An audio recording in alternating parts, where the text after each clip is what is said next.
చలో బస్ భవన్ కార్యక్రమంలో భాగంగా ఎమ్మెల్యే మాధవరం కృష్ణారావును కూకట్పల్లి పోలీసులు ముందస్తుగా హౌస్ అరెస్ట్ చేశారు. బస్ భవన్కు వెళ్లి వినతి పత్రం అందిస్తామంటే పోలీసులు ఎందుకు హౌస్ అరెస్ట్ చేస్తున్నారో సమాధానం చెప్పాలన్నారు. మహిళలకు ఫ్రీ బస్ పెట్టి జనాలపై రెట్టింపు ఛార్జీలు వసూలు చేస్తున్నారన్నారు.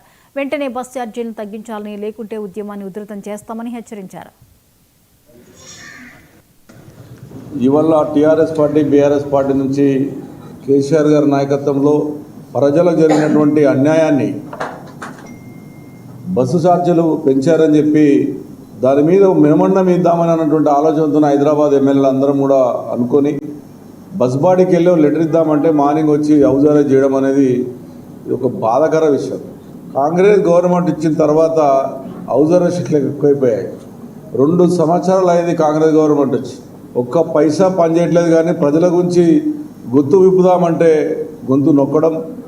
ఫ్రీ బస్ అనేటటువంటిది నిజంగా అది మంచి ఉద్దేశమే, కాదనట్లేదు. కానీ భార్య దగ్గరనేమో ఫ్రీ ఇచ్చి భర్త దగ్గర ట్రిపుల్ డబ్బులు వసూలు చేస్తే ఆ డబ్బుతో ఆడపడుచుడు అయితే కదా.